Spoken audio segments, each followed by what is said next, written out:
Bien, on va démarrer. Donc voilà, les idées effectivement, c'est d'abord de faire un petit tour d'horizon du monde numérique, voir effectivement les différentes problématiques liées à cet univers que l'on côtoie et que l'on côtoie d'autant plus depuis cette année 2020 pardon, puis 2021 maintenant, mais évidemment le premier confinement a été le démarrage d'une rencontre encore plus importante, notamment au niveau de la sphère professionnelle.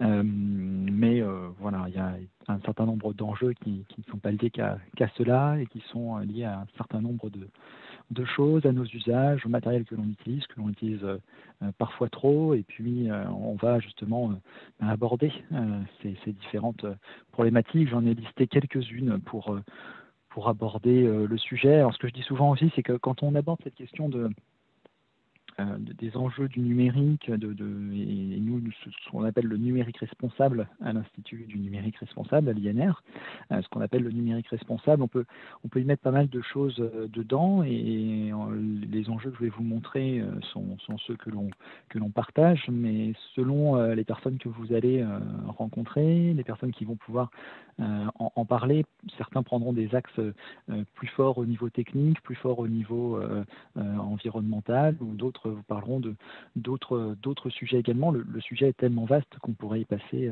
de nombreuses heures ensemble. Donc j'ai choisi 4 images pour illustrer, et 4 chiffres pour illustrer ce qu'on peut mettre dans le numérique responsable et ce qu'on peut en dire. Ici, vous le voyez, la première problématique du numérique aujourd'hui, c'est le fait que il y a trop peu de femmes dans les métiers du numérique, seulement 25% de femmes dans les métiers du numérique, ce qui n'était pas forcément le cas il y a quelques années. Et même si ici on voit une femme entourée d'hommes, ce qui est intéressant et ce que montre cette image, c'est aussi que les femmes étaient à des postes où elles décidaient, et elles étaient du coup dans des positions de leader, et ce qui est moins le cas aujourd'hui.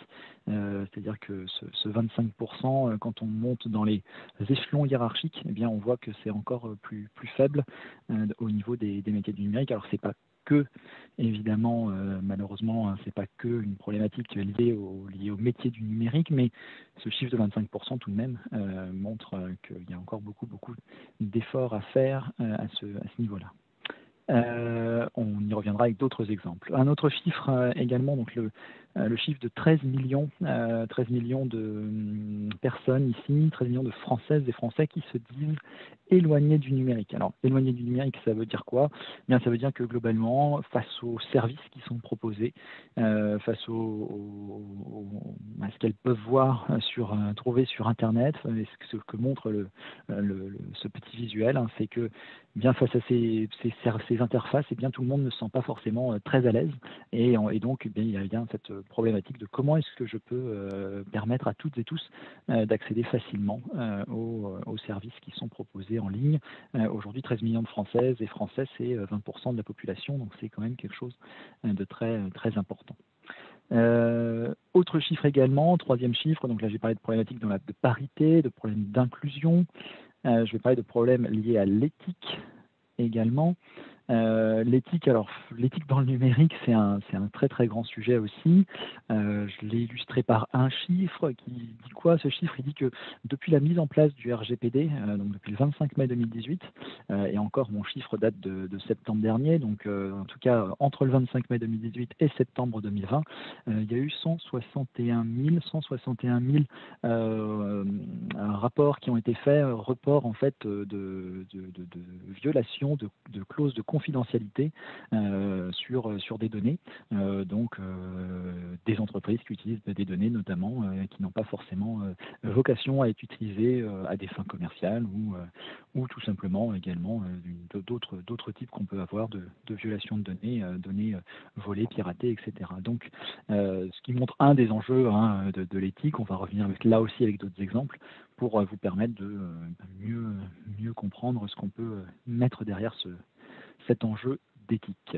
Donc parité, inclusion, éthique, et souvent la facette que l'on voit le plus également, c'est la facette qui est liée à l'environnement, l'empreinte environnementale du numérique.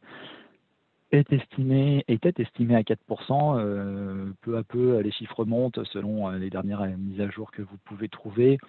Bon, en tout cas, c'est plus de 4%. 4%, c'est quelque chose qui est assez colossal. Je vais l'expliquer, je vais le détailler un petit peu, ce chiffre. Je vais aussi le rationaliser un petit peu. C'est important et on va essayer de mieux le comprendre et mieux le cerner par rapport à d'autres chiffres que l'on verra dans cette présentation. Pauline, simplement, pour qu'on reste dans le timing, jusqu'à quelle heure on s'accorde sur cette partie? Alors, on a commencé à 32, on se laisse une demi-heure chacun, donc à 10h, 10h et quelques. À 10 heures, ça marche. Allez, on rentre dans le vif du sujet. Je me suis présenté rapidement, directeur de projet donc, de l'Institut du numérique responsable. Je resitue juste l'action de l'INR. Il y a pas mal de choses qui sont sur notre site internet. Simplement pour vous dire que l'INR travaille depuis 2014 sur le sujet spécifiquement du Green IT. Vous voyez qu'en 2014, en fait, l'INR n'existait pas encore. C'était le Club Green IT, une réunion de grandes entreprises qui travaillaient sur le sujet. Donc, spécifiquement de l'empreinte environnementale du numérique. Et puis, peu à peu, les enjeux se sont accumulés et aujourd'hui, depuis fin 2018, l'INR est né et a remplacé donc, le Club Green IT donc, pour parler d'un sujet plus large, donc le numérique responsable et également accueillir plus de membres et développer d'autres outils, d'autres services. Je ne vais pas forcément les expliquer ici. Et puis, on a aujourd'hui des associations sœurs en Belgique et en Suisse qui permettent d'étendre le réseau des INR et de porter d'autant plus le message à l'échelon européen, le message du numérique responsable. Simplement quelques mots supplémentaires sur l'INR. Les slides passent, mais pas toujours. Voilà. Pour vous dire que ce qui fait la force de l'INR, c'est notre communauté avec des signataires de notre charte numérique responsable, des labellisés, et du coup, on va en reparler. Il y a une petite faute, mais c'est des labellisés numériques responsables. On va en reparler évidemment avec l'agence Lucie, puisque c'est eux qui opèrent du coup ce label sur le référentiel que l'INR a établi. Des bénévoles, des certifiés également, plus d'1 millier de certifiés donc, qui ont passé une certification numérique responsable, un réseau, je vous l'ai dit, et des adhérents. Aujourd'hui, on compte 72 structures adhérentes à l'INR. Vous voyez la répartition. Si vous voulez plus d'infos sur nos membres, vous le retrouvez sur notre site internet. Voilà globalement quelques mots que je pouvais vous dire sur l'INR, les projets que l'on conduit. N'hésitez pas à vous y référer sur notre site internet si vous voulez en savoir plus, ou on pourra en discuter à la fin si vous le souhaitez. Donc intéressons-nous au vif du sujet, parce que l'idée n'est pas de vous, c'est plutôt de vous transmettre des choses ce matin et pour que vous puissiez bien comprendre les enjeux liés au numérique. On l'a dit, donc 4%. Alors qu'est-ce que ça veut dire 4%? Moi, ce que je trouve intéressant, c'est le nombre de comparaisons qu'on essaie de faire en fait pour essayer de comprendre ce chiffre.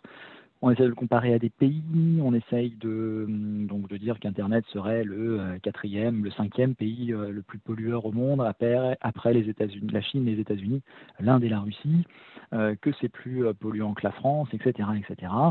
Alors oui, effectivement, ce que j'aime rappeler également, c'est que malgré tout, même si on peut voir que l'empreinte liée au numérique a une certaine place dans cet échiquier, eh bien, malgré cela, il faut quand même avoir en tête que le numérique aujourd'hui connecte 4 milliards de femmes et d'hommes sur le monde. Donc ça veut dire que c'est plus de la moitié de l'humanité qui est connectée avec le numérique et qui utilise quotidiennement le numérique. Et pourquoi je dis ça? Simplement parce que si vous cherchez des chiffres sur l'aviation, et des chiffres officiels, j'en trouve peu, pourtant je cherche, mais si on prend l'aviation, et souvent on compare le numérique à l'aviation, l'aviation, c'est un peu plus de 2% des émissions de gaz à effet de serre dans le monde. Pardon, pas des émissions de gaz à effet de serre, des émissions de CO2. Je vais peut-être pas faire d'erreur, mais bon, le CO2, c'est 76% des émissions de gaz à effet de serre. Donc, bref, admettons à peu près 2%. Vous voyez que c'est moitié moins que le numérique, certes, mais l'aviation concerne a priori 5 à 10% de la population mondiale. Donc vous voyez qu'on n'est pas non plus sur les mêmes échelles, et c'est pour ça qu'il faut faire attention aussi toujours quand on compare des choses. Aujourd'hui, c'est 4 milliards de femmes et d'hommes qui sont connectés, et ça nous permet de faire aussi cette réunion ce matin. Donc c'est important aussi d'avoir ça en tête pour relativiser les choses et se dire qu'il faut faire attention à tous ces chiffres que l'on peut avancer. Ça ne diminue pas l'empreinte, D'accord? Il y a une empreinte réelle et c'est pour ça qu'il faut qu'on l'explique, mais c'est bien de l'expliquer. Donc j'avance, on continue. Merci Céline de préciser pour la navigation, c'est parfait. Si vous avez des chiffres plus à jour, c'est parfait. Du coup, sur l'internet, effectivement, qu'est-ce qu'on peut dire? On peut dire qu'il y a des chiffres colossaux. Nos usages, vous voyez qu'ils se démultiplient, 2017, 2018, 2019. Vous pouvez lire les petits chiffres qui sont indiqués sur les cases. Bon, on n'est pas, vous n'êtes pas surpris effectivement de voir que ça se multiplie. Ce qui est intéressant, c'est de comparer certains chiffres et vous voyez que c'est effectivement astronomique en termes de grossissement de nos usages. En 2020, ça n'a pas, 2020 n'a pas échappé à la règle évidemment. Donc n'hésitez pas à retrouver ces statistiques. Elles sont disponibles un peu partout en ligne. Vous cherchez One Minute on Internet et vous trouvez un certain nombre de choses. Également, ce que je vous conseille, c'est de vous intéresser à ce que produit Statista. Chaque jour, vous recevez dans votre boîte mail des chiffres clés, des infographies avec des statistiques extrêmement intéressantes, dont celle-ci, et souvent liées au digital. Donc, n'hésitez pas à vous abonner à leur newsletter, c'est tout à fait intéressant. Je continue avec des chiffres, voilà, la voiture connectée. Alors moi, ce que j'aime bien dire de la voiture connectée et de la voiture autonome, celle que l'on appelle la voiture autonome, c'est qu'elle n'a rien d'autonome, parce qu'en fait, pour fonctionner, elle a besoin de consommer énormément de données, de transmettre et de recevoir énormément de données pour se guider, pour se repérer, pour apprendre. Et vous voyez que la consommation par jour de gigaoctets peut être astronomique. N'hésitez pas à comparer avec votre forfait mensuel de téléphone, vous ferez vite le rapport. D'autres problématiques du coup dans cet enjeu environnemental, c'est que souvent on va chercher à trouver une solution numérique pour bien résoudre des problèmes qui sont effectivement extrêmement intéressants à résoudre, qui peuvent être utiles pour la société. En revanche, on va avoir des effets rebonds. Par exemple, si on cherche à développer un modèle d'intelligence artificielle, encore une fois, pour un projet qui peut être pour le bien commun, bien malheureusement, vous voyez que potentiellement, ça peut avoir un impact assez fort. Ici, je vous montre cet article de presse. D'autres chiffres que l'on peut avancer également, et je trouve que c'est intéressant qu'on se focalise quelques instants sur cette petite vidéo. Je vous invite à la retrouver en ligne. Cette vidéo, elle est très bien. Alors, je crois que... Hop là. Je ne suis pas en plein écran, mais je pense que vous avez le lien juste en dessous. Oui, on a le lien. Vous avez le lien, voilà. Donc il y a le lien qui est juste en dessous, mais si vous cherchez cette vidéo brute qui parle du coup de la pollution liée au numérique, elle est intéressante. Simplement, en fait, quel est son défaut et quel est le traitement, enfin quel est le défaut du traitement médiatique qui est fait aujourd'hui de la pollution liée au numérique? Eh bien, on a tendance à se focaliser sur l'email et cette vidéo n'échappe pas à la règle. Hein. Si vous la retrouvez, vous verrez qu'elle n'échappe pas du tout à la règle, qui a une forte capacité à insister sur le fait que l'email pollue beaucoup. Et du coup, Pauline, tu peux le faire. Moi, je n'arrive pas à avoir le lien. Hop. Tu veux que je clique sur la vidéo? Que je lance la vidéo? Je veux bien, ouais, pour le mettre à disposition dans la... Voilà. Ah bah, ça a été fait, parfait. Et du coup, c'est dommage en fait, parce que le problème, c'est pas de dire que l'email ne pollue pas. Honnêtement, bien hardi, celui qui aujourd'hui serait capable de dire si l'email pollue ou non. Parce que, et pourquoi je dis ça? Hop là. Alors, je reviendrai sur cette slide juste après. Tout simplement parce que souvent, voilà, c'est typiquement une autre publication du coup, souvent en fait, quand vous voyez ce type de publication, il faut être très méfiant. D'accord, et vous allez souvent voir en fait cette comparaison de la pollution liée à l'email comparée à des allers-retours Paris-New York ou à des ampoules allumées une journée, etc. etc. Bon. Pourquoi est-ce qu'il faut être très prudent? Tout simplement parce que la source, vous la voyez, elle est juste en bas à gauche, c'est la source, c'est l'ADEME. Et l'ADEME, c'est sérieux, c'est pas le problème. Le problème, en fait, c'est que cette source de l'email, de la pollution liée à l'email, elle s'appuie sur un chiffre qui date donc de 2011, qui est bien un chiffre qui a été publié par l'ADEME. Ça date de 2011 et l'analyse de cycle de vie qui a été fait, c'est-à-dire le cycle qui a été considéré pour cette analyse, c'est le cycle d'un email qui pèse 1 méga. Et je ne sais pas si vous vous rendez compte, mais un email qui pèse 1 méga, c'est un email qui comporte une pièce jointe de 930 kilooctets. D'accord? Un email qui ne comporte que du texte fait 50, 70, allez, 100 kilooctets peut-être, mais pas beaucoup plus.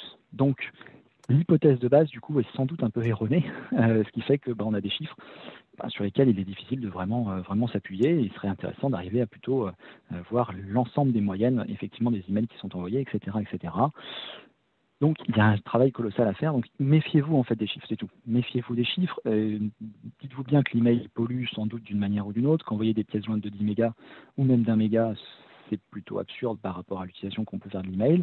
Qu'il y a des outils qui sont extrêmement intéressants pour éviter d'envoyer des pièces jointes à 15 personnes en même temps. Vous utilisez des outils comme Swiss Transfer ou Fileware, qui est un outil français également, et qui sont des très bons outils.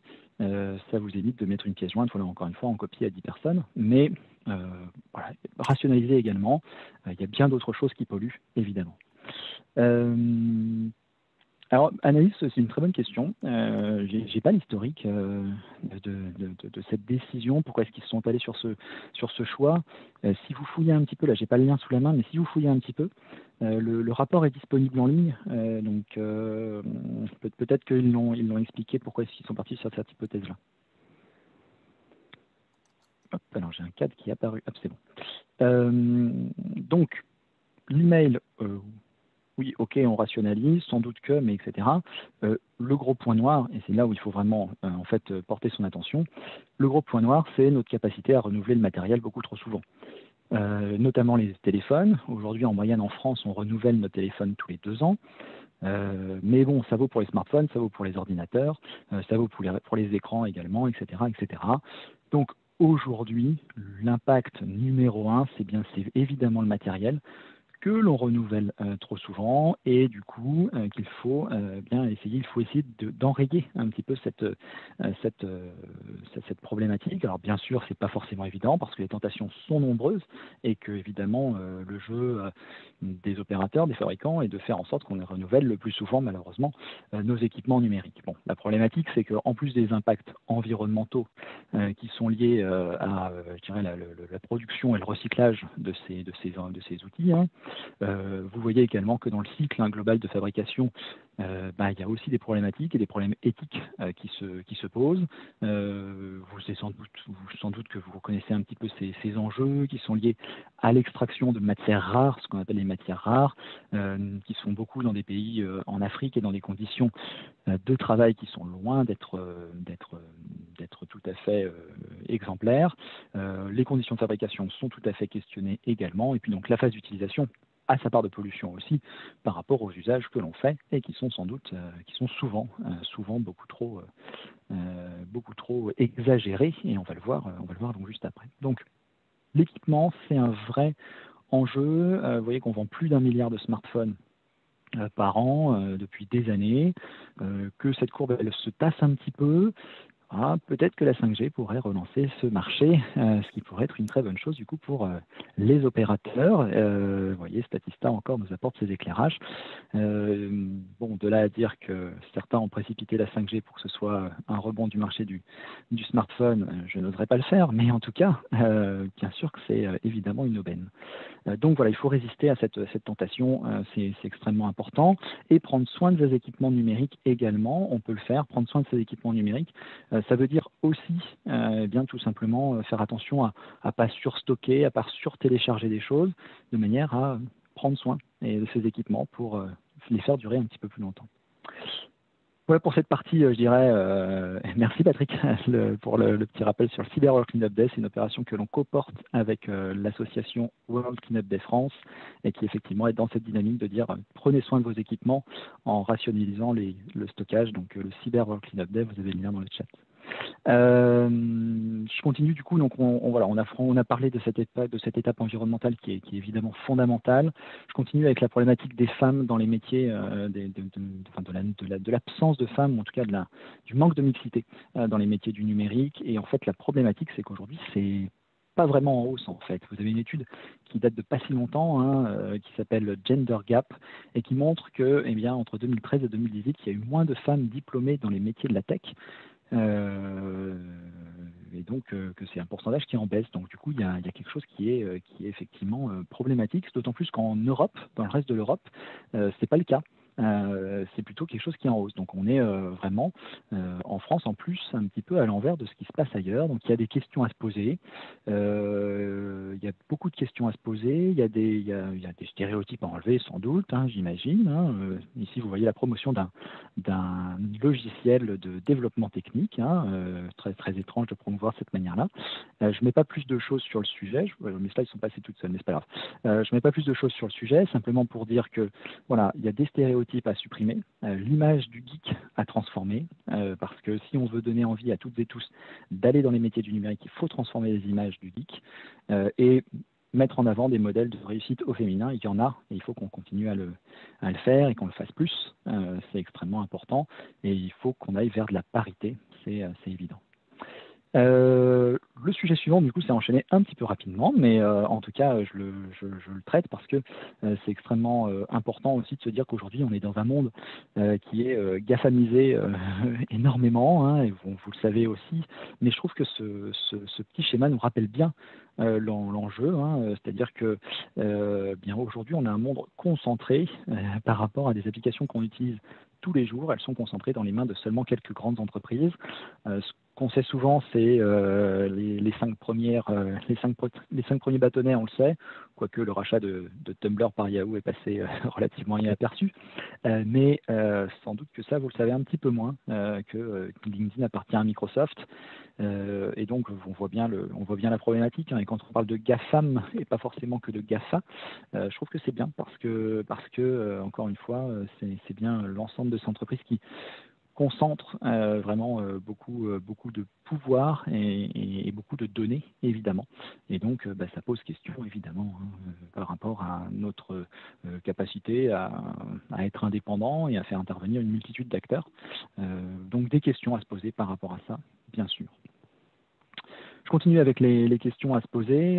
Bien évidemment, quand on a beaucoup de pouvoir, du coup, bien parfois ça pousse à faire des choses qui ne sont pas toujours très bonnes. Alors bug ou fonctionnalité, la question est posée, mais bien vous commencez à le savoir que on vous écoute souvent. Il suffit de voir les publicités qui apparaissent dans votre smartphone quand vous venez de parler d'un sujet avec quelqu'un. C'est parfois un petit peu inquiétant.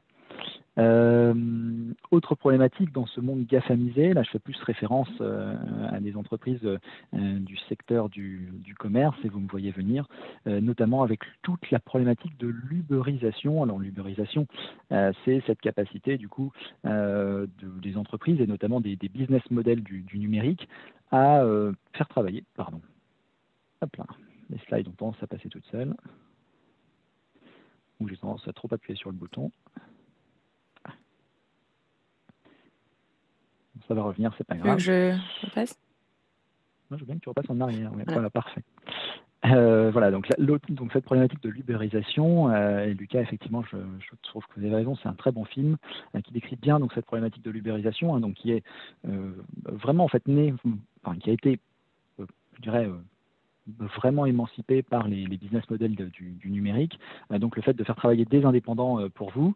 Donc le film s'appelle Sorry We Missed You. C'est un film de Ken Loach qui montre très bien du coup les conditions de travail de ces personnes qui souvent donc vous les connaissez, hein, qui travaillent pour des entreprises comme Uber Eats, comme Uber, comme Deliveroo, comme Amazon également bien souvent, ou d'autres entreprises.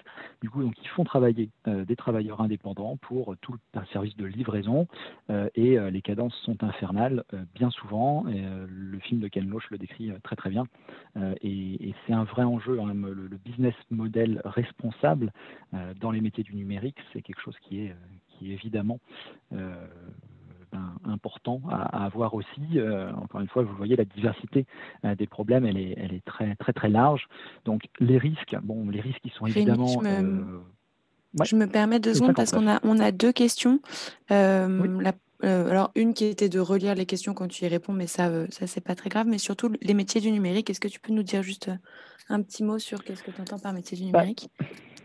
Les métiers du numérique, vous avez soit effectivement des personnes qui vont être dans des métiers très techniques de développement de services numériques, des personnes qui vont être plutôt dans les métiers liés à l'architecture informatique, tout ce qui est lié du coup à la maintenance et à la mise en place on va dire des serveurs des entreprises. Ça, c'est pour les parties plus techniques. Puis après, vous avez tout un écosystème également de travailleuses, travailleurs qui sont plutôt sur des métiers à penser les interfaces, à réfléchir au design des interfaces, à les concevoir. Vous avez des personnes qui vont concevoir du matériel, le penser également. Vous avez en fait beaucoup de travail. Vous avez également tous les métiers qui sont liés à l'e-commerce, évidemment. Donc les métiers en fait sont très vastes quand on pense à voilà, à la diversité en fait des services que l'on trouve en ligne et à la diversité des équipements qui sont mis à disposition. Évidemment, il y a un certain nombre de personnes qui travaillent derrière cela. Je vous ai brossé une partie du sujet. Je n'ai pas parlé non plus des personnes qui sont sur toutes les recherches liées aux algorithmes, à la traitement des données. La partie données est quelque chose évidemment de colossal aujourd'hui, avec cette mine d'or aujourd'hui qui est supposée avec les données personnelles. Et donc, vous avez beaucoup de personnes qui travaillent dans les métiers de la data pour en faire le meilleur traitement, si je puis dire. Ça, c'est vraiment aussi des grands métiers du numérique. Donc, voilà un petit portrait, je dirais. Donc les risques, je les passe rapidement. Les risques, vous en avez donc plein, des risques d'image, évidemment, des risques qui sont liés du coup à la réputation de l'entreprise, de voir certaines polémiques du coup qui vont être faites.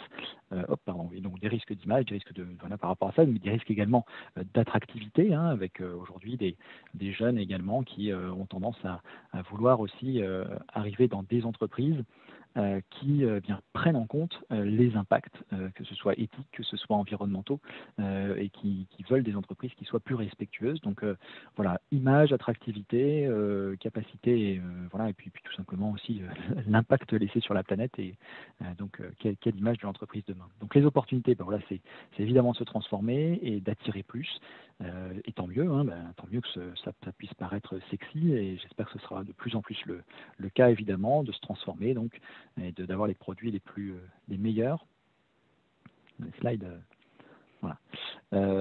J'aime bien cette formule de Marlène Schiappa, que vous soyez adepte de Marlène Schiappa ou non, il n'y a pas de prise politique ici, je dirais, ou de prise de position politique, mais ce que j'aime bien, ce qu'elle dit ici, c'est que pour ce qui concerne l'égalité et la parité entre les femmes et les hommes, si vous ne le faites pas parce que vous pensez que c'est juste, bien faites-le au moins parce que de toute façon c'est profitable, et je trouve que c'est tout à fait intéressant de le mentionner aussi de cette manière-là. Bien sûr, c'est mieux de le faire par conviction.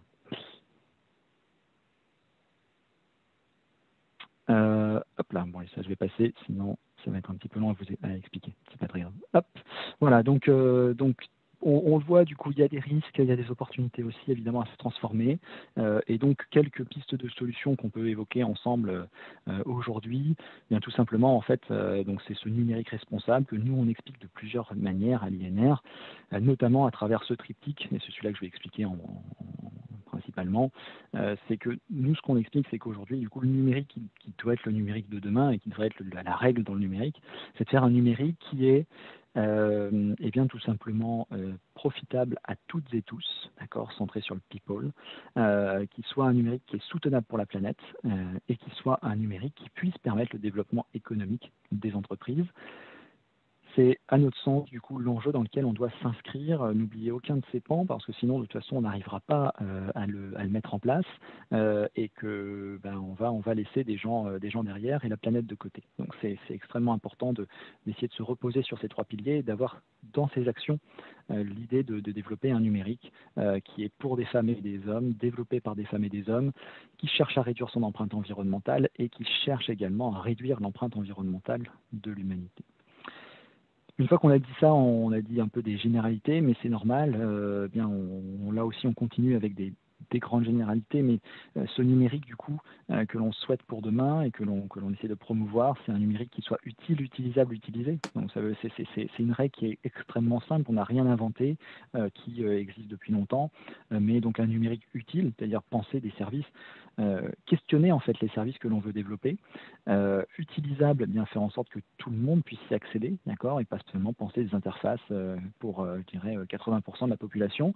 Je ne sais pas si vous avez déjà essayé de mettre WhatsApp, alors ce sont l'âge que vous avez, hein. Pour ma part, j'ai 34 ans et j'ai déjà mis mes grands-parents devant WhatsApp et je peux vous dire que quand vous voyez la taille des boutons et leur adresse, eh bien, vous vous rendez compte que WhatsApp n'est pas une interface accessible, donc utilisable par toutes et tous, c'est extrêmement important. Et utilisé, bah oui, ça vient le nombre de services également. Aujourd'hui, un exemple, 45% des fonctionnalités d'un site web ne sont pas utilisées, tout simplement parce qu'on propose beaucoup de choses, enfin un service numérique, hein, parce qu'il y a beaucoup de choses.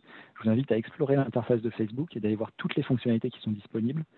Je pense que le 45%, on y est globalement. Voilà pour ce que je pouvais vous dire. Je vais essayer, j'ai encore quelques slides à vous présenter, mais je ne voudrais pas déborder sur ce qu'on s'est dit. Je vais juste en sélectionner une ou deux les plus pertinentes ce matin. Hop, je regarde les choses. Ouais, on va passer à cette slide-là. Tiens, un moyen du coup, hop, j'enchaîne, hop, voilà. Donc par exemple, ça rebondit exactement du coup sur ce que je viens de vous dire. Aujourd'hui, donc 45% des fonctionnalités d'un service numérique en moyenne ne sont pas utilisées. Et bien justement, du coup, pour pallier cette problématique, mais de manière générale pour permettre aux entreprises et aux différentes organisations de concevoir de manière la plus responsable possible un service numérique, ou, si on veut simplifier, d'éco-concevoir un service numérique, donc un service numérique, un logiciel, une application, un site web, eh bien, on a conçu, avec l'aide de nombreuses contributeurs et contributrices, de nombreuses contributrices et nombreux contributeurs, un guide de bonnes pratiques, un référentiel qui sort en avril 2021, donc tout prochainement. Ce guide de bonnes pratiques, il a pour objectif, du coup, de bien donner un certain nombre de recommandations pour créer un service responsable, tenant compte du coup des critères que je vous ai indiqués, les 3 P, hein, le people, planète, profit. Ça, c'est un des outils qu'on développe au sein de l'INR et qui a pour objectif voilà, de promouvoir ce numérique responsable. Autre outil du coup d'autres outils, ça c'est ce qu'on met à disposition sur notre site internet, mais qui sont une liste d'outils que beaucoup de monde ont créé, et sur internet on en trouve de plus en plus. Alors, il y en a qui sont bien, il y en a qui sont moins bien. On va essayer de lister ceux qui nous paraissaient les plus pertinents, donc n'hésitez pas à vous référer à cette liste, elle est disponible sur notre site internet. Et puis du coup, hop, je finis également avec, ça va bien passer, voilà, les moyens du coup de s'engager dans cette démarche numérique responsable. On vous a parlé de la charte tout à l'heure très rapidement. Alors Martin, je réponds en même temps à votre question. Est-ce que le guide sera rendu public et accessible gratuitement? L'INR travaille sur des projets dont l'objectif est au grand maximum de les rendre disponibles du public, parce qu'on a la conviction que le numérique responsable ne doit pas rester la propriété de seulement de quelques acteurs, mais bien du coup la possibilité pour toutes et tous de se l'approprier, à l'image du MOOC que l'on a produit il n'y a pas si longtemps et auquel vous pouvez vous référer, qui est un MOOC qui a été financé par les entreprises membres et qui est disponible à toutes et tous. Donc un des moyens de vous engager, c'est la charte numérique responsable, qui est vraiment le premier engagement public que vous pouvez prendre pour voilà, créer une prise de conscience, un élément déclencheur pour faire en sorte que l'organisation commence à se transformer. Cette charte, elle est signée par un peu plus de 111, enfin un peu plus de 110 du coup organisations actuellement, et on anime le réseau en partenariat avec le groupe ISIA, qui est un groupe bien connu dans la communauté Lucie, puisque c'est l'un des premiers labellisés numériques responsables. Et là, je vais laisser la main à Pauline pour vous parler justement de ce label. Merci beaucoup Rémi pour cette présentation. Alors, je vais essayer de reprendre la main. Hop, arrêter le contrôle à distance. Donc rapidement, hein, la slide d'avant, c'était pour faire une transition, mais je vais vous en parler un peu plus en détail dans la présentation de l'agence et puis des différentes solutions qu'on propose. Donc l'agence Lucie, qui sommes-nous dans un premier temps? Là, vous voyez sur cette slide les différents logos de labels qui sont présentés. On fera un focus évidemment aujourd'hui sur le label du numérique responsable. Mais voilà, je vous en parle très rapidement en introduction. Aujourd'hui, l'agence Lucie, pourquoi Lucie? Notamment parce que le label du milieu, hein, qui est un label sur la RSE au sens large. Et puis, au fur et à mesure des années, on porte des labels pour le compte de tiers, on récupère des labels qu'on porte pour le compte de tiers, et puis on développe nous-mêmes également des labels, dont le label du numérique responsable sur lequel on va pouvoir s'étendre un peu plus ce matin. Alors, donc rapidement, qui sommes-nous? Donc, l'agence Lucie, enfin le label Lucie, puisque c'est comme ça qu'on est né, a été créé en 2007, donc il y a maintenant 14 ans. Et au fur et à mesure du temps, eh ben, l'agence s'est développée, on est devenu SAS après avoir été association. Et on a la particularité dans cette SAS d'être détenu à 50% par des associations, notamment des associations composées de membres de la communauté, sur lesquelles je reviendrai. Et puis 50% qui est détenu par des entreprises également. Une équipe de passionnés, alors je vous le passe rapidement, vous voyez l'organigramme en dessous.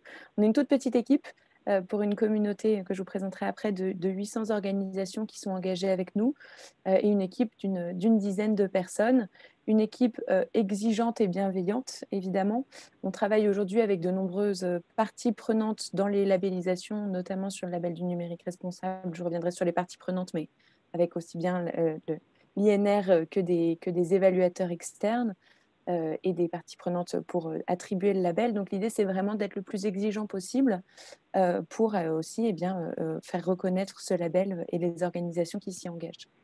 Un esprit de service, on essaye en tout cas d'être le plus disponible possible pour les membres qui souhaitent s'engager, de pouvoir répondre au mieux à l'ensemble de vos questions et puis des convictions et des engagements. Je vous le disais, une équipe de 10 passionnés et puis une communauté surtout de 800 membres sur les différents labels que je vous ai présentés qui sont aussi des passionnés et des engagés dans les démarches RSE.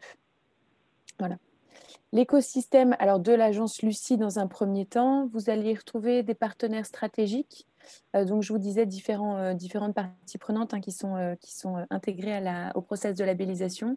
Vous allez retrouver les experts du comité de labellisation, qui pour le numérique responsable sont composés principalement de membres de l'INR, de membres du WWF qui étaient partenaires à la création du label, etc. Je pourrais réexpliquer le rôle du comité. Des consultants experts qui accompagnent sur les différentes démarches et notamment des consultants qui sont référencés pour le numérique responsable. À l'URSSO, qui est l'association composée de membres de la communauté et qui détient une partie de l'agence. Et puis on a ensuite des évaluateurs partenaires sur le label du numérique. On va travailler notamment avec Bureau Veritas et SGS, et puis des partenaires institutionnels, des experts où on retrouve l'Institut du numérique responsable évidemment, des institutionnels, des clubs et réseaux partenaires, etc. Et puis l'écosystème spécifique au label du numérique responsable, évidemment l'Institut du numérique responsable. Et puis on va y retrouver le ministère de la Transition écologique et solidaire, l'ADEME et le WWF. La petite histoire de ce label, comme Rémi en parlait rapidement tout à l'heure, en fait l'INR a créé un référentiel spécifique au numérique responsable il y a maintenant un peu plus de 2 ans. Et puis a lancé un appel d'offres par la suite pour qu'une structure qui ait l'expertise de la labellisation autour puisse porter ce référentiel et accompagner les organisations à s'améliorer et à rentrer vraiment dans un process d'amélioration continue sur ce référentiel. Donc on travaille nous aujourd'hui avec Bureau Veritas et SGS sur cette labellisation et en partenariat donc avec les structures citées sur cette slide-là. Alors comment s'engager ? Donc, je vais vous expliquer un peu comment est structurée l'agence Lucie. Donc, évidemment, on a parlé de la charte juste avant, et la charte, c'est un premier pas pour tous que je vous invite à faire et qui est disponible sur le site de l'Institut du numérique responsable pour signature en ligne. Je vous enverrai dans tous les cas le lien pour que vous puissiez faire ça si vous le souhaitez. Et puis ensuite, donc, sur l'agence Lucie, on va retrouver différentes étapes pour s'engager. Alors, s'engager dans un premier temps à découvrir la RSE. Découvrir la RSE, on va notamment proposer à toute personne qui est intéressée une base de données de plus de 1000 bonnes pratiques sur la RSE qui intègre évidemment les thématiques du numérique responsable. Et vous allez pouvoir partager et comprendre exactement ce qui est mis en place, les jours hommes qui y correspondent, etc. On parlait tout à l'heure d'ISIA, vous retrouvez ici un exemple de programme qu'ISIA a développé et qui est partagé sur cette base de bonnes pratiques. C'est une base de bonnes pratiques qui est gratuite pour les membres de la communauté, donc qui est payante pour toute personne qui serait intéressée en dehors de la communauté. Et puis dès que vous rejoignez une démarche, eh bien, vous avez accès à cette plateforme. Donc pareil, hein, avec un parallèle aussi avec les ODD, ce qui est très important, qui est de plus en plus important aujourd'hui dans la société. Hop, donc vous retrouvez toutes ces images-là. La deuxième étape, ça va être se former. Donc se former, on a aujourd'hui un centre de formation Lucie, dans lequel vous allez retrouver des formations sur tout type de thématiques RSE, RSO, avec des formations qui sont également liées aux labellisations. Donc vous retrouvez par exemple la formation Lucie 26000 et la formation numérique responsable, qui sont des formations qui sont obligatoires pour aller vers les labels par la suite. Elles peuvent se faire également de façon indépendante si vous souhaitez suivre une formation dans un premier temps et aller par la suite sur un label. Ensuite, on va proposer des démarches pour débuter avec des experts. Donc, les consultants dont je vous parlais tout à l'heure, on a aujourd'hui une centaine de consultants. On en a 5 sur le numérique responsable. Hein, c'est surtout sur la 26000. Et ces consultants donc, sont présents partout en France et vont pouvoir accompagner les organisations à faire les premières étapes vers le label. Les premières étapes vers le label, c'est-à-dire dans un premier temps la formation. Donc la formation sur le numérique responsable qui dure 3 jours, qui va vous permettre de faire 2 jours sur concrètement le référentiel. Je vais vous montrer le référentiel juste après. Donc bien comprendre quelles sont les bonnes pratiques qui sont associées à l'ensemble des thématiques du référentiel, les outils que vous allez avoir à disposition, etc. Et une journée qui va être vraiment sur le process de labellisation, c'est-à-dire quelles sont les étapes de la labellisation ou du parcours ou du premier parcours d'auto-évaluation supervisée, et puis comment vous allez pouvoir mettre en place, utiliser les outils et mettre en place cette démarche en interne. À la suite de ces 3 jours, si vous décidez d'engager l'auto-évaluation supervisée, eh bien, vous allez vous allez avoir un accès à la plateforme Lucie Online, donc la plateforme en ligne sur laquelle on va vous demander de mener à bien une auto-évaluation pendant 2 ans. Vous avez accès à cette plateforme et vous allez devoir vous auto-évaluer avec l'accompagnement d'un consultant. Donc, je vous disais tout à l'heure, on a 5 ou 6 consultants qui ont été référencés sur le numérique responsable et qui vont pouvoir vous aider à travailler dans un premier temps sur vos parties prenantes. Qui sont mes parties prenantes, quelles sont les relations que j'ai avec elles, les opportunités que j'aurai à développer ces relations, ce dialogue, etc. Et puis, dans un second temps, travailler sur le référentiel, à savoir quelle est l'importance de chacune des thématiques pour votre secteur d'activité et pour votre organisation. Et ensuite, bien comprendre quel est votre niveau de maturité aussi sur chacune de ces thématiques. Évidemment, quand on croise ces deux critères, on identifie des enjeux qui sont prioritaires et sur lesquels on va pouvoir mettre des actions en place. Et puis ensuite, donc ça c'est l'auto-évaluation supervisée. Au bout de 2 ans, l'organisation a le choix d'aller vers l'un ou l'autre des labels. Alors évidemment, l'auto-évaluation supervisée numérique responsable vous amène vers le label du numérique responsable.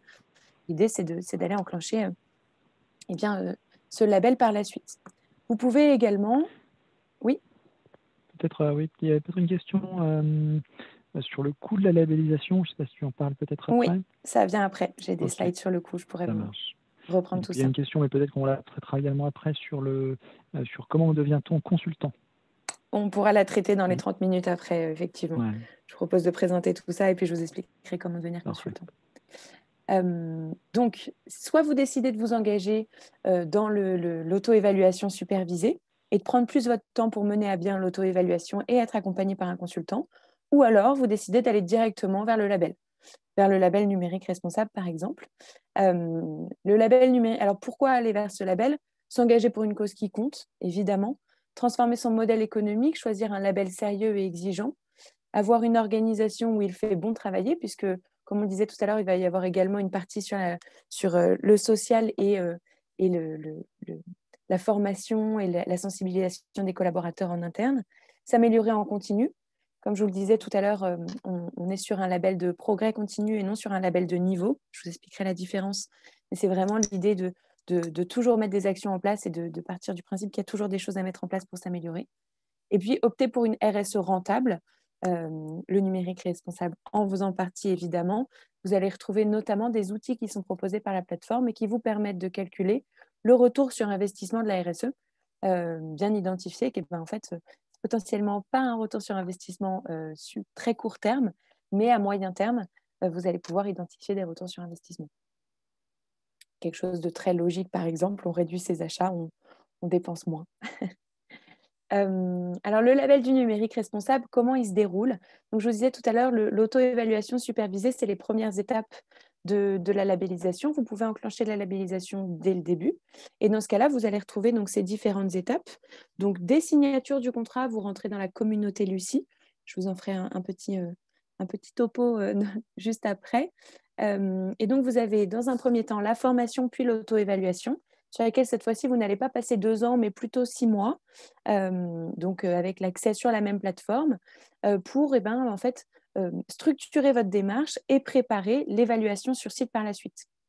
Au bout donc de 4 à 6 mois d'auto-évaluation, vous allez avoir un évaluateur, je vous disais tout à l'heure, Bureau Veritas ou SGS, à vous de choisir, qui viendra sur site un certain nombre de jours, en fonction de la taille de votre structure, du nombre de sites, etc., pour interroger un panel représentatif en interne des collaborateurs, des parties prenantes externes qui sont importantes aussi pour vous, avoir vraiment une vision 360 des actions que vous menez sur le référentiel que je vais vous montrer juste après, et vous émettre un rapport sur la base duquel vous allez devoir prendre des engagements de progrès. C'est pour ça que je vous disais que c'est un label de progrès, dans le sens où vous n'allez pas obtenir le label à la suite de cette évaluation parce que vous êtes conforme au référentiel. Mais l'idée, c'est plutôt de se dire, quel que soit votre niveau qui aura été identifié par l'évaluateur, avec un niveau minimum qui est attendu évidemment, on va vous attribuer le label sur la base de ce plan d'engagement de progrès sur les 3 ans. Donc, vous rédigez ce plan d'action en disant « ma structure s'engage à telle échéance à mettre telle action en place, etc., tel livrable à l'appui, etc. » Et ce plan d'action passe devant un comité de labellisation qui, comme je vous le disais tout à l'heure, est composé principalement de membres de l'Institut du numérique responsable et de membres du WWF, et plus largement d'experts sur la thématique numérique responsable, qui vont pouvoir s'assurer que vos engagements sont pertinents par rapport à l'état des lieux fait par l'évaluateur. Vous avez vraiment 3 parties prenantes dans cette labellisation pour assurer le regard le plus objectif sur le plan d'action. Si le comité de labellisation part du principe que votre plan d'action est cohérent avec l'état des lieux fait par l'évaluateur, vous avez le label pendant 3 ans. 3 ans pour mettre en place, hein, c'est un label sur lequel, à labellisation, il n'y a plus qu'à. Et vous allez avoir donc une évaluation de suivi à 18 mois, où l'évaluateur va revenir sur site, le comité de labellisation sera présent encore une fois, pour s'assurer que les actions à date sont bien mises en place. Et puis au bout de 3 ans, renouvellement, c'est-à-dire que l'évaluateur reviendra sur site pour refaire un état des lieux de l'organisation, dans un changement évidemment de contexte, soit pour l'organisation, soit à l'extérieur, etc. Et pour que vous puissiez vous réengager en fonction de ce contexte changeant, et évidemment sur des actions qui auront évolué sur les 3 ans. Alors voilà pour le process de labellisation. Très rapidement, je ne reprends pas le process, mais très rapidement, donc je vous disais le partenariat Institut du numérique responsable, ministère, ADEME et WWF. Vous avez ici un panel des membres de la communauté qui sont labellisés sur le label du numérique responsable. Donc, on retrouve ISIA dont on parlait, on retrouve mais également des structures du public, donc la région Bretagne par exemple, l'Université de La Rochelle, la ville de La Rochelle, SIG qui sont donc les services industriels de la ville de Genève, la Société Générale, etc., etc. Donc, on commence à avoir de plus en plus d'intérêt sur des structures de tout type. Et ça, c'est très intéressant, très important de le dire pour nous, c'est de se dire que ce label s'adresse aussi bien à des entreprises, des TPE comme des grands groupes, qu'à des structures du public, que ce soit des communes, des collectivités ou des régions, et également des associations. Donc, c'est vraiment l'idée de pouvoir faire varier le référentiel en fonction de la structure et du secteur qui se trouve en face pour la labellisation.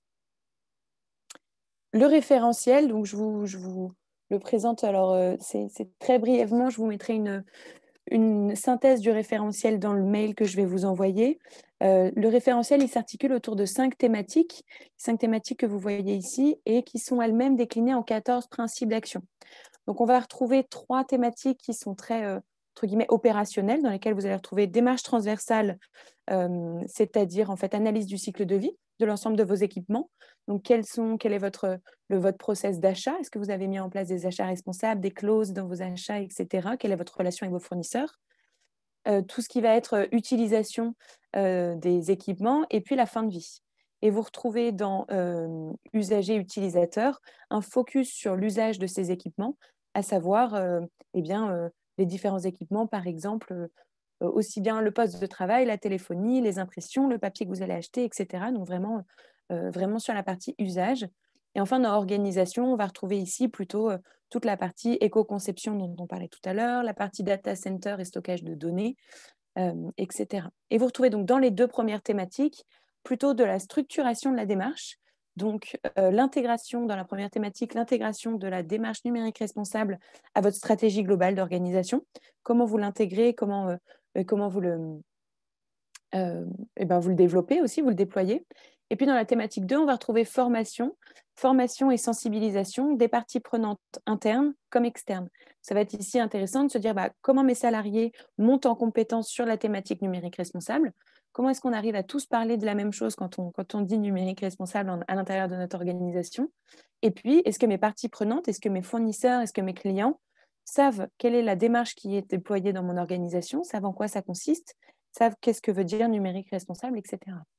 Donc voilà, c'est un référentiel qui se veut le plus exhaustif possible et dans lequel, je vous disais, on va croiser importance et assurance pour identifier les enjeux qui vont être prioritaires pour la structure et se dire, typiquement, sur l'éco-conception, évidemment, une structure du numérique, une ESN qui va être, par exemple, comme il y a chargée de développer des applications pour le compte de tiers, évidemment, va être sur une importance essentielle sur l'éco-conception avec des enjeux qui vont être attendus, notamment sur cette thématique. Voilà pour le référentiel. On arrive sur les coûts, puisque je sais que c'est une question importante. Alors sur les coûts, vous avez donc 2 coûts qui sont évidemment distincts entre l'auto-évaluation supervisée et le label. Sur l'auto-évaluation supervisée, dans tous les cas, vous avez une base sur ces 2 démarches qui va être la formation. La formation de 3 jours, qui est à hauteur de 1 500 € sur les 3 jours. C'est intéressant de comprendre que, étant donné que cette formation est décomposée en 2 jours sur le numérique responsable et 1 journée sur la labellisation et le process de labellisation, les 2 jours numérique responsable, si jamais vous avez déjà suivi une formation, par exemple l'état de l'art de Frédéric Bordage, par exemple le MOOC certifiant de l'INR, par exemple la formation de l'Université de La Rochelle, Vincent Courboulet dans ce sens, etc. Évidemment, vous pourrez substituer les 2 jours de formation. Cette formation, dans tous les cas, ces 3 jours de formation peuvent être prises en charge par l'OPCAL de l'organisation et peuvent être faits en inter-entreprise à 1 500 € ou en intra pour un groupe de 10 à 12 personnes à hauteur de 6 000 € pour le groupe de 10 à 12 personnes. Ensuite, vous retrouvez pour l'auto-évaluation supervisée un tarif fixe, quelle que soit la taille de l'organisation, de 1 990 € sur les 2 ans, en plus de la formation, qui comprend 3 demi-journées d'accompagnement par un consultant, comme je vous le disais tout à l'heure. Donc, dans ces 2 000 €, vous allez retrouver 3 fois 500, donc 1 500, qui seront reversés directement au consultant indépendant qui va accompagner l'organisation dans cette mise en place, et puis 500 € qui seront, eux, dédiés à l'entrée dans la communauté, aux outils de la communauté, etc. Je vous ai mis ici le petit lien du plan de relance de l'ADEME, qui a aujourd'hui, pour des organisations de plus de 100 salariés, pour le numérique responsable, je vous mettrai dans tous les cas le lien, mais on a aujourd'hui une aide qui est proposée par l'ADEME pour l'engagement dans une démarche numérique de labellisation numérique responsable qui peut s'élever à hauteur jusqu'à 3 000 € d'aide sur cette labellisation. Donc, ce n'est clairement pas à négliger. Je vous mettrai la liste des actions éligibles. On y retrouve aussi la mise en place d'un bilan carbone, etc. Et puis la liste des organisations qui sont éligibles à cette aide. Sur le label du numérique responsable, la formation, j'y reviens pas, elle est obligatoire et peut être faite de façon indépendante. Et vous avez ensuite 2 parties sur la labellisation. Donc, la redevance annuelle pour l'agence Lucie, dont 20% est reversé à l'Institut du numérique responsable. Et là, vous allez retrouver un pourcentage du chiffre d'affaires. Donc, 0,01% du chiffre d'affaires avec un plancher à 1 000 € et un plafond à 6 000 € par an sur les 3 ans. Et puis, un audit qui sera, lui, chiffré par les évaluateurs, donc SGS ou Bureau Veritas, en fonction, je vous disais, de la taille de votre organisation. Donc, pour une lecture plus simple de cette grille, vous êtes par exemple une PME de 100 collaborateurs qui fait un chiffre d'affaires de 30 millions, on va dire, eh bien, vous allez vous retrouver avec un audit initial à 4 375 €, un audit de suivi à 2 500 € et 30 millions, donc 3 000 par an de redevances. Donc, 9 000 de redevances, 4 et 2, 6, 7, 7 et 9, vous allez être à 16 000, entre 15 et 16 000 sur les 3 années de labellisation. Voilà. Avec évidemment un échéancier de paiement qui s'étale sur les 3 années. Voilà. Dans tous les cas, je vous remettrai ces chiffres-là, puis on pourra y reparler dans le temps de questions-réponses et je vous remettrai ces chiffres-là dans la présentation qui vous sera envoyée. La communauté, alors je le fais rapidement pour qu'on puisse avoir le temps d'échanger ensemble. La communauté Lucie, hop, qui est quelque chose, qui est la chose même la plus importante, ou en tout cas une des choses les plus importantes pour l'agence. C'est cette communauté de 800 organisations engagées sur les différents labels. On retrouve une vingtaine d'organisations pour le moment sur le numérique responsable. L'idée, c'est vraiment d'avoir une vie de communauté, de pouvoir échanger entre membres, de pouvoir faire intervenir des experts sur les différents sujets, évidemment sur des sujets numériques responsables avec l'Institut du numérique responsable, et de pouvoir avoir accès à la base de données de bonnes pratiques gratuitement, de pouvoir s'entraider et se dire que la RSE au sens large, le numérique responsable d'autant plus. C'est compliqué d'avancer tout seul. On peut de temps en temps se retrouver bloqué sur des thématiques et on a toujours dans la communauté quelqu'un qui va pouvoir nous aider, qui a déjà mis l'action en place, qui est dans le même secteur d'activité, qui a la même taille et qui va pouvoir nous épauler sur la mise en place d'actions. Alors, vous le voyez sur ce graphique, la communauté, elle grandit très vite. C'est une prise de conscience rapide, notamment avec la Covid-19 l'année dernière qui a aussi levé les consciences sur la RSE de façon très large. Juste à terme d'exemple, moi, je suis arrivée il y a 2 ans à l'agence Lucie. On était 350 quand je suis arrivée. Donc, on est aujourd'hui 800 membres dans la communauté, donc avec une hausse très rapide et une prise de conscience très rapide. Alors, des petits témoignages, je ne vais pas y passer longtemps. Dans tous les cas, vous aurez les supports, vous pourrez les lire. Hop, voilà. Dans la communauté Lucie, donc, je vous disais tout à l'heure, des ateliers entre membres de la communauté. On a notamment lancé cette année la trajectoire Lucie 2030 sur 4 thématiques. La thématique climat, dans laquelle évidemment vous retrouvez des enjeux numériques responsables. La thématique richesse humaine, vous retrouvez aussi des enjeux sur le numérique responsable. La thématique biodiversité, pareil, où on va retrouver l'extraction des minerais, etc. Et puis, la thématique matières premières, qui va être aussi reliée au numérique responsable. L'idée de ces 4 thématiques, c'est d'en fixer des objectifs pour la communauté Lucie à horizon 2030 et pouvoir aider les membres de la communauté à atteindre ces objectifs avec des outils, des experts qui vont venir témoigner sur différentes thématiques, etc. Le premier atelier climat avait lieu hier sur le bilan carbone, par exemple.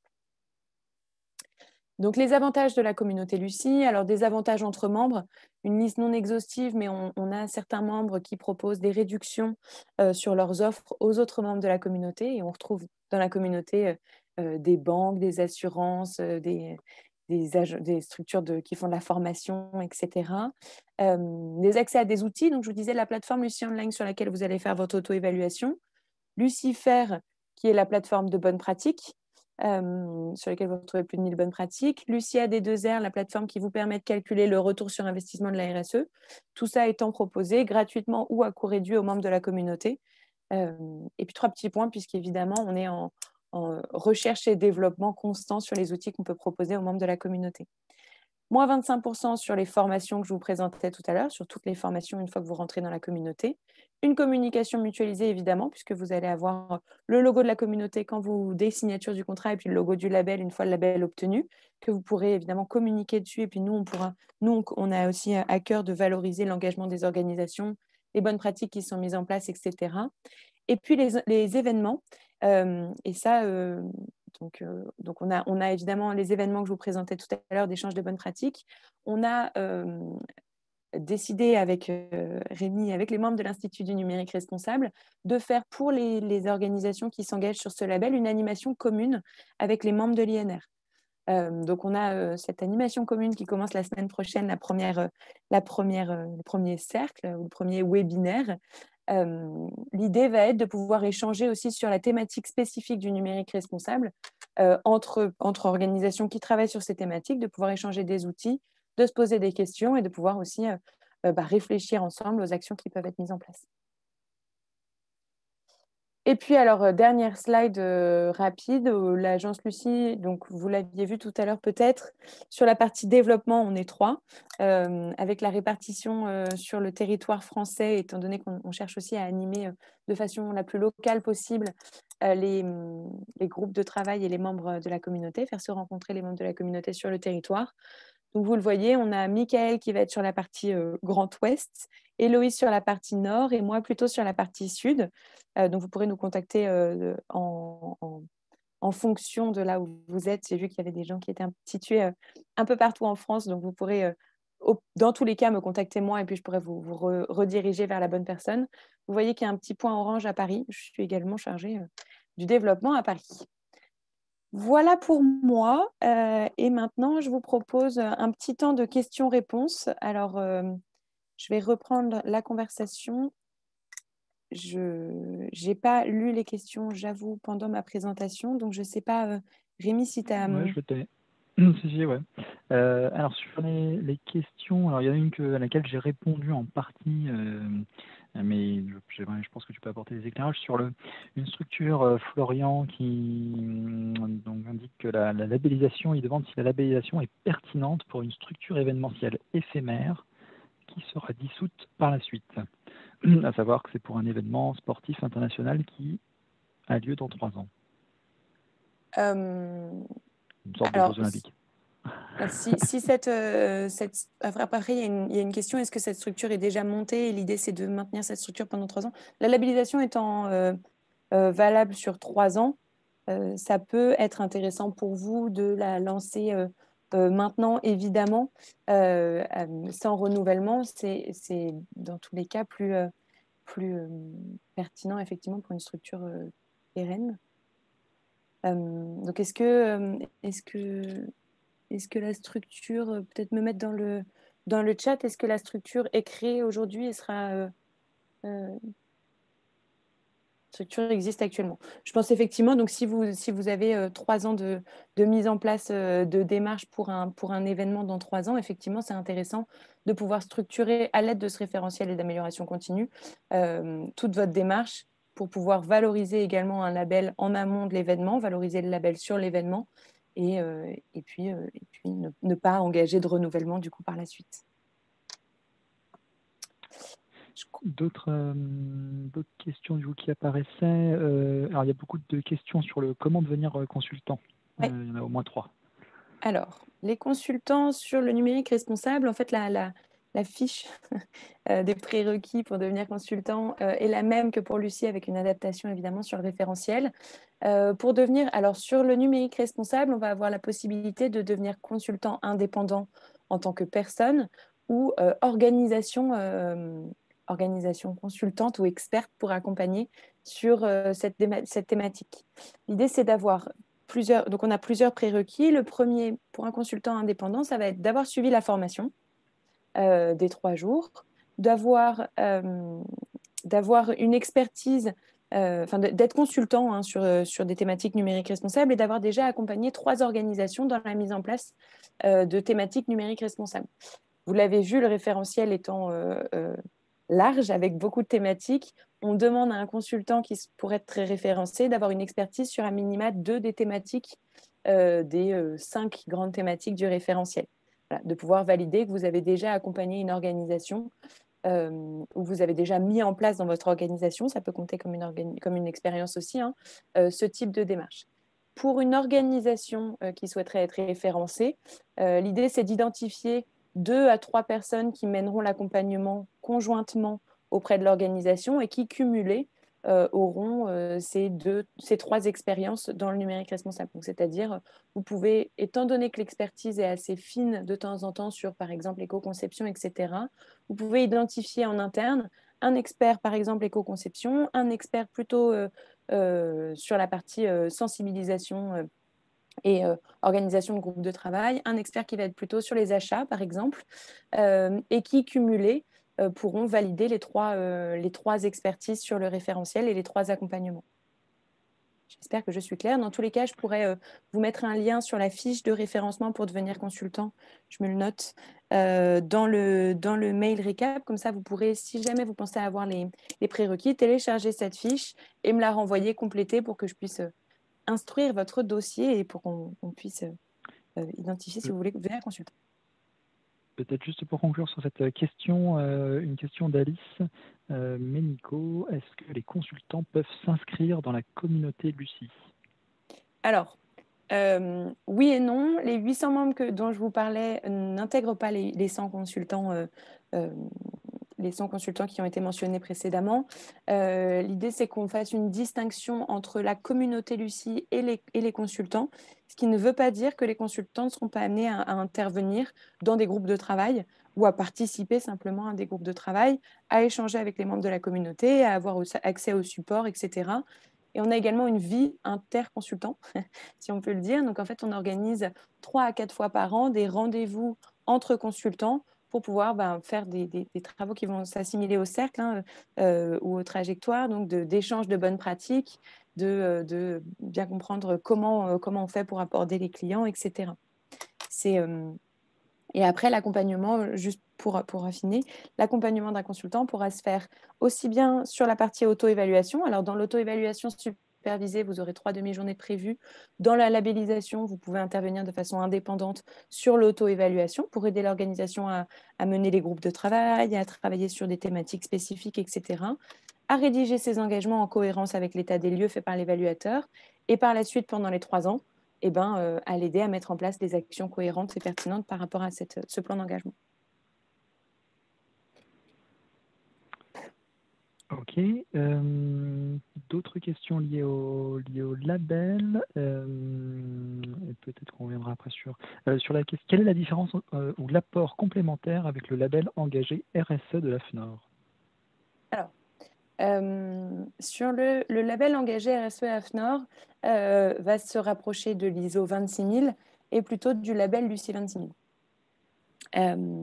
La différence, alors sur le numérique responsable, c'est donc un sujet qui est distinct, qui est évidemment complémentaire, puisque comme je vous le disais tout à l'heure et comme Rémi l'a présenté très bien aussi en introduction, vous allez retrouver dans le numérique responsable pas uniquement des thématiques environnementales Green IT, mais également du Human for IT, IT for Human, etc. Donc vraiment des thématiques transverses à la RSE avec de la sensibilisation, de la formation, la partie accessibilité aussi qui va être travaillée, etc. etc.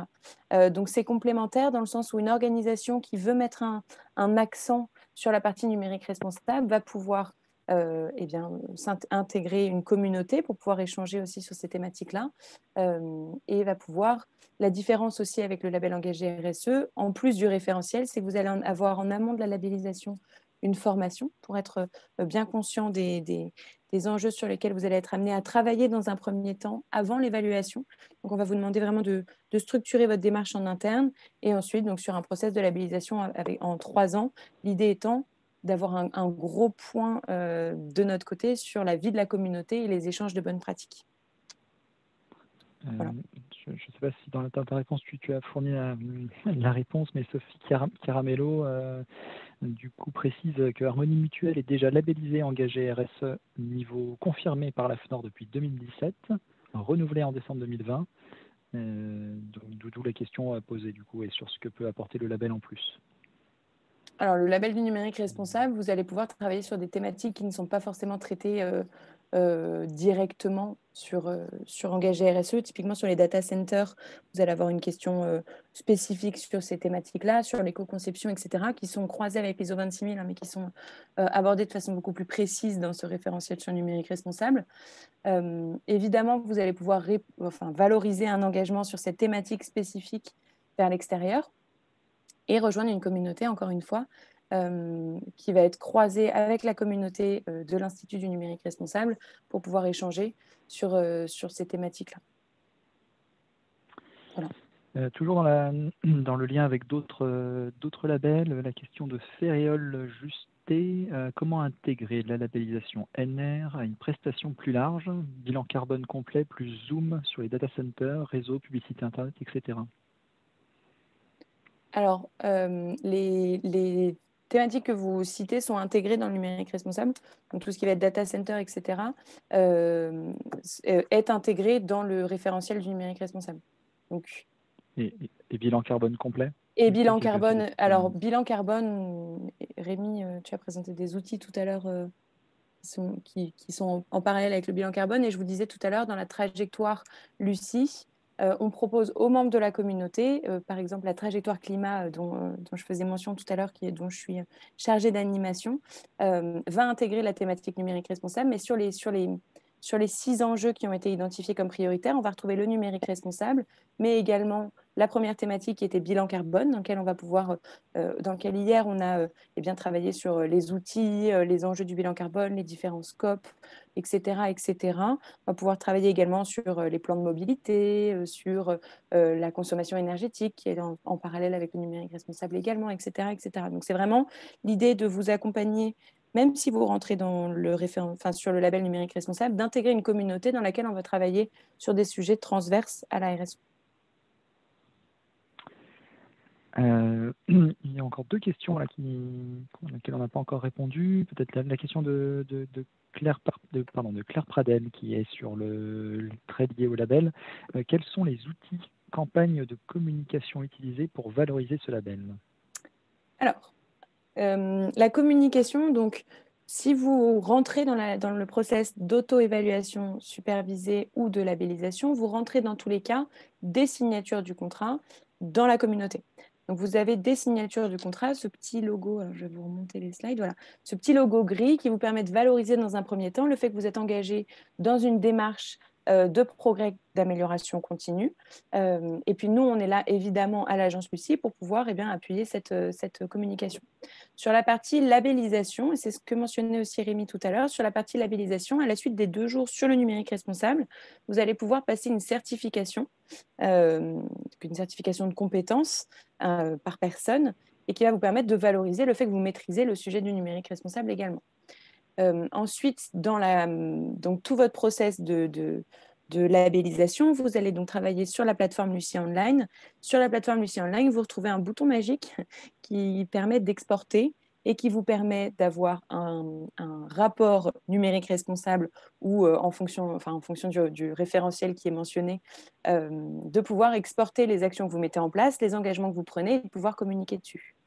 Une fois que vous obtenez le label, et bien évidemment, vous pouvez communiquer avec le label. Nous, on est là tout le long du process pour pouvoir vous appuyer si vous avez besoin, par exemple, d'un support qui atteste votre engagement pour répondre à un appel d'offres. Nous, on est là aussi pour pouvoir vous le fournir. Sur la communication mutualisée, là, vous le voyez à gauche, il est très important pour nous aussi de partager de façon publique les bonnes pratiques qui sont mises en place des membres de la communauté. Donc, on a notamment des temps forts dans l'année, notamment par exemple la semaine du développement durable, dans laquelle on va s'attacher à faire un jour une thématique et de valoriser les bonnes pratiques qui sont mises en place des membres de la communauté, une par jour, et de valoriser les bonnes pratiques qui sont mises en place. On a aussi ce qu'on appelle des causeries. Alors aujourd'hui, c'est un luciminaire donc avec l'idée de faire intervenir un expert et donc Rémi pour commencer. On a également ce qu'on appelle des causeries où le schéma est un peu inversé. L'idée, c'est de présenter le label dans un premier temps et ensuite d'avoir un témoignage d'un labellisé. Ça, on fait assez régulièrement aussi, ce qui permet au labellisé de valoriser son engagement dans la communauté. Et vous avez enfin accès vous avez une page dédiée sur le site du label qui va vous permettre nous de communiquer sur vous et puis vous de communiquer aussi sur ce fait-là. L'idée étant de mettre les labels partout. On est en train de nouer un partenariat avec un membre de la communauté pour réaliser des vidéos, potentiellement des podcasts, j'y travaille, pour valoriser les engagements des membres de la communauté, faire témoigner les membres. On a des trophées de remise des remises de trophées, etc., etc. La dernière question, en tout cas celle que j'ai vue jusque-là, il y a une question de Claire Pradel, c'est êtes-vous les seuls sur la place? Donc la réponse est oui, évidemment. Au niveau labellisation, peut-être Ouais. en tout cas, sur le label numérique responsable, aujourd'hui, en tout cas, il n'existe effectivement qu'un seul label numérique Exactement. responsable. Sur la labellisation, après, effectivement, il y a plusieurs acteurs. Rémi, tu pourras peut-être nous faire une vision des acteurs peut-être, mais sur le label du numérique responsable, en fait, vous avez peut-être entendu parler du label entreprise numérique responsable, ENR, avec lequel on est en train de nouer un partenariat et qui sera bientôt un seul et même label. Voilà.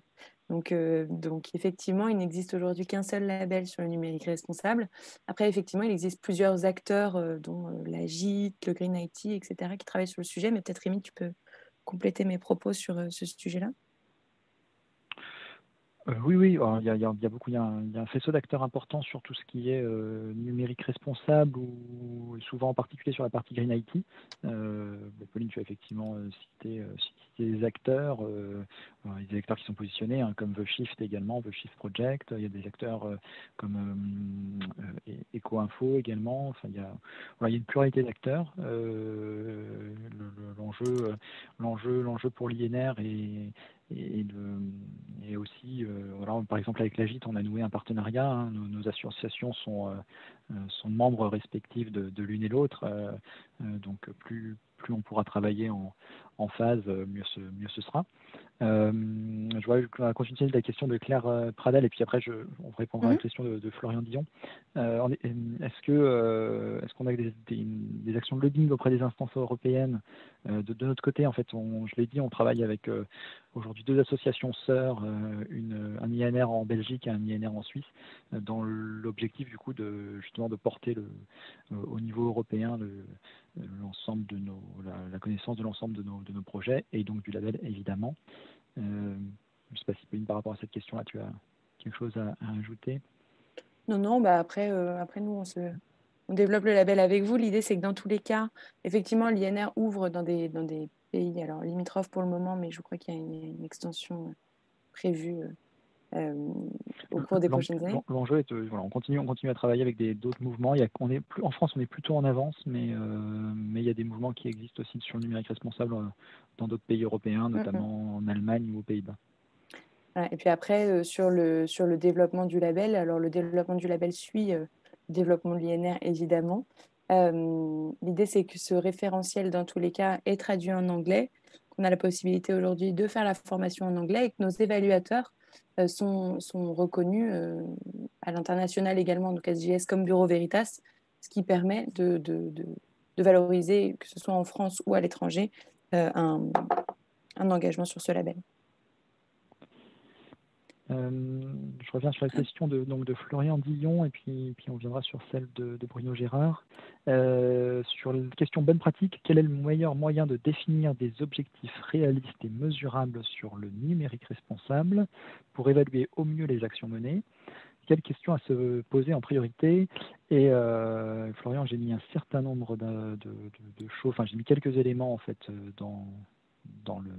en réponse à l'écrit. Et ce que je peux dire également, voilà, c'est ce qu'il faut, c'est déjà effectivement, c'est un peu faire le bilan de là où vous en êtes et sensibiliser au maximum en interne sur le sujet pour déjà avoir un point de départ. Et ça, c'est vraiment les deux premiers enjeux, quoi. C'est à la fois le côté formation et arriver à recenser un petit peu le panorama numérique de l'entreprise pour avoir déjà un point de départ. Alors nous, on va aussi mettre des outils à disposition à partir de la fin du mois de mars, notamment un outil d'évaluation de l'empreinte du SI. C'est un outil qui sera disponible sur notre site internet et qui du coup permettent de mettre un peu un état des lieux sur à la fois le côté usage et le côté matériel du coup. Et après, c'est enclencher aussi des petites actions de sensibilisation au fur et à mesure pour peu à peu, je dirais, commencer à bâtir une stratégie, évidemment s'engager dans des démarches comme la signature de la charte, une adhésion à l'INR ou un label, alors qui ne sont pas forcément sur le même niveau, on va dire, d'engagement, dans le sens où on sait qu'une labellisation demande une démarche qui se structure et du coup un investissement particulier, là où la signature est plus un engagement vraiment de premier niveau, donc c'est pas forcément tout à fait dans la même logique, mais évidemment en fait ce sont des paliers pour avancer peu à peu dans la structuration de son action et ça aide du coup à prioriser les bonnes actions.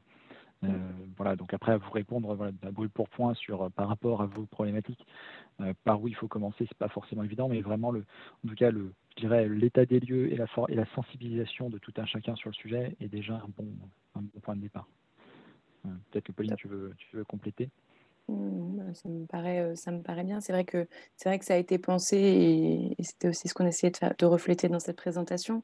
Ça a été pensé vraiment pour progresser par étapes, ou en tout cas pouvoir choisir son niveau d'engagement et pouvoir y aller progressivement, effectivement, en se disant, eh bien, dans un premier temps, je signe la charte et je valorise un engagement. Dans un second temps, pourquoi pas réaliser la formation. Dans un troisième temps, pourquoi pas me faire accompagner pour mettre en place des actions. Et dans un quatrième temps, aller vers la labellisation. Étant donné une organisation très engagée et très motivée peut évidemment aller sur la labellisation directement. Donc, c'est effectivement un engagement qui peut être fait par palier. Je vois une question sur comment est-ce qu'on peut rejoindre la communauté, enfin peut-on rejoindre la communauté pour accéder aux outils Lucie sans s'engager dans le label dans un premier temps? Y a-t-il un coût pour rejoindre la communauté? Alors je pense qu'on a une réponse tous les deux, Rémi. Rejoindre la communauté sans engager le label, ça veut dire de notre côté engager l'auto-évaluation supervisée. En fait, on rejoint la communauté, je suis en train de remonter dans les slides. Hop, on rejoint la communauté de notre côté. Tac, tac. Voilà, à partir de l'étape 3. Donc, en fait, vous pouvez découvrir, vous former, signer la charte, etc., sans rentrer dans la communauté. Rentrer dans la communauté, c'est à partir de l'étape 3. Cependant, Rémi, je pense que tu vas pouvoir compléter, puisqu'on peut devenir membre de l'INR sans forcément être labellisé. Tout à fait, oui. Donc l'adhésion à l'INR, c'est aussi une possibilité au titre de l'entreprise ou à titre individuel. Ce sont des choses qui sont tout à fait envisageables pour rentrer dans cette démarche de contribution et d'apprentissage par des groupes de travail et le retour d'expérience dont on peut bénéficier dans ce cadre. Sachant que les membres de l'INR bénéficient par la suite d'une réduction sur le label de 25%. Et on a ensuite, quel est le cœur de cible des entreprises labellisées NR? Je ne suis pas certaine de comprendre cette question.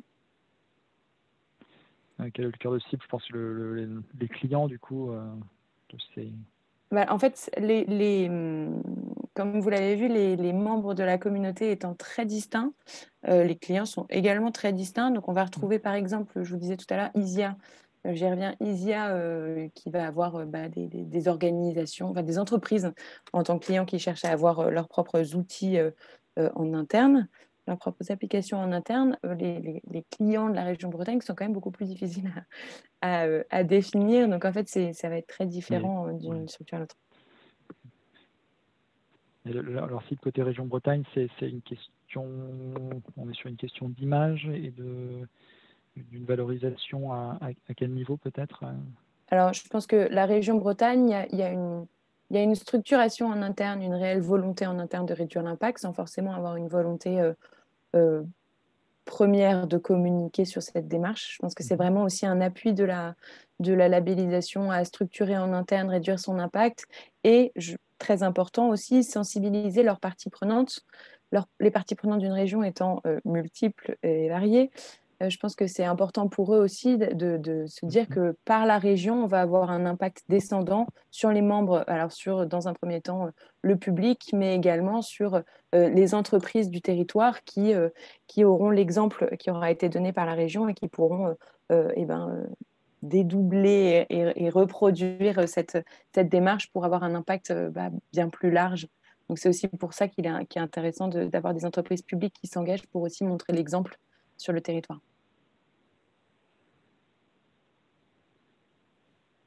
Et Sophie, je vois que vous demandez mes coordonnées. Dans tous les cas, je vous enverrai un mail, ne vous inquiétez pas, avec mes coordonnées, les coordonnées de Rémi, le replay, le support, les réponses aux différentes questions, etc. Et vous aurez mes coordonnées dans tous les cas dans ce mail. Donc, vous pourrez revenir vers Rémi ou vers moi pour poser vos questions. Si vous en avez d'autres par la suite. Et peut-être juste pour finir, il y a Claire Pradel qui demande si la région Occitanie est engagée dans cette démarche. Alors, très marrant cette question. En discussion. Pour l'instant, Il y a non. des liens. Voilà, il y a des liens, on les connaît. Mais pour l'instant, pas encore. Voilà. On arrive au bout, je crois. Génial. Bon, bah, si vous n'avez pas d'autres questions, dans tous les cas, encore une fois, vous aurez nos coordonnées si vous en avez d'autres. Mais merci beaucoup pour votre participation à ce webinaire. Merci beaucoup, Rémi, pour ta participation également. Et Merci. puis, à bientôt, tous. Merci à vous. Merci Pauline. À bientôt. Bonne journée, à bientôt, au revoir.